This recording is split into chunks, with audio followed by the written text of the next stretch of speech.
Ladies and gentlemen, tonight we bring you an exhilarating sea adventure. The captain loves flowers, but on this quiet night, Anna and her grandpa lie restless, unable to sleep, as daytime anger has transformed into worry. They are anxiously wondering when this mysterious captain will show up and if he'll make any strange demands. Anna decided to save the day with her classical music, planning to play her favorite bop piece. The beautiful melody flowed like the tide, pausing the footsteps outside. After a while, the door opened quietly, and he stepped in cautiously, like an invader. Upon seeing Anna's beautiful face, his heart raced with excitement, revealing his own nervousness and discomfort. He said, "Oh dear, I'm so sorry. I'm here for a certain reason." "I'll try to avoid any trouble," he stated more seriously than any promise. As the victorious invader, he displayed unexpected gentleness, enemies stay foes, so Anna chose to speak up. She ushered him into the room, but hurriedly shut the door before he could thank her, as if conducting a lightning strike.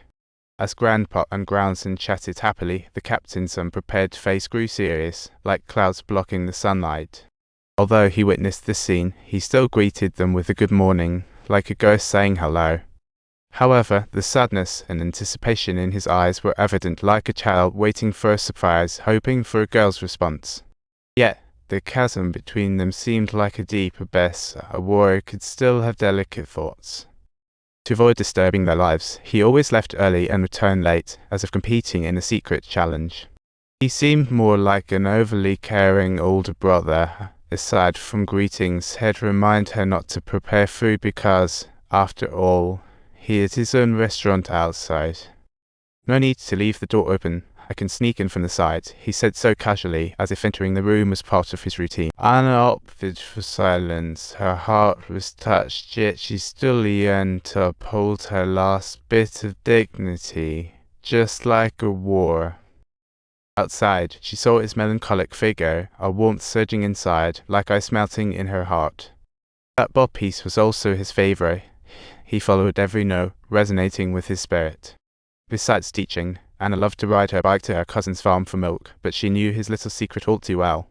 She refused her cousin's invite, and left hurriedly, her heart full of love dreams. Anna is no exception, but little does she know, rather than a passionate romance, her feelings run deeper like a tranquil. With food in short supply, Anna went to town for some relief supplies and, in turning around, she unexpectedly met his handsome face.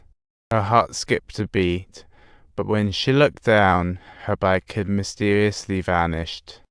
She had to walk home, her feet blistered, as if she had just run a marathon. Upon hearing noises outside, she forgot her pain, rushing out as if to attend a special date. The captain stopped, anxiously realizing piano sound was Lonya Moraj.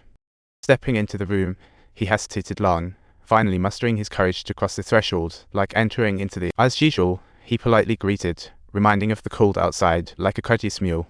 Subtitles. She spoke of her deep affection for this country and her strong aversion to war, as if she had been repeatedly making difficult choices in her heart, with her father having died amidst the cannon fire.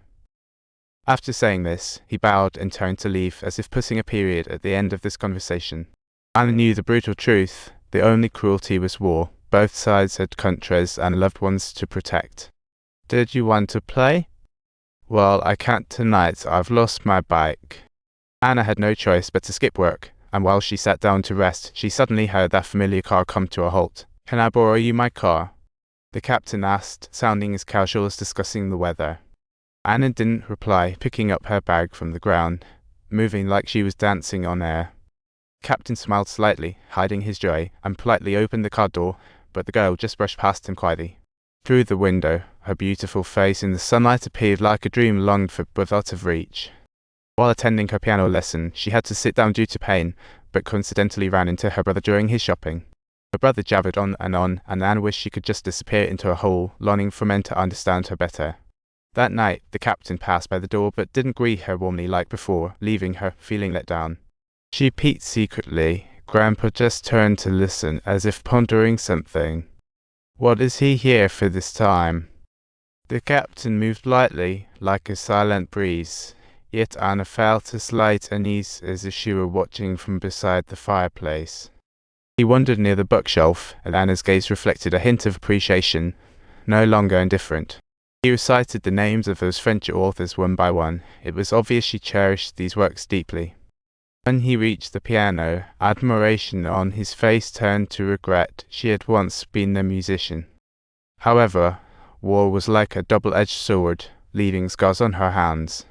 She longed to play a song, but her heart resisted the desire painfully. In the end, she merely said goodnight in a polite manner and hurriedly left. Although her words sounded tough, Anna failed to notice the change happening within her heart. She began to desire to know him, finally learning his name through a boy, as if discovering a new world.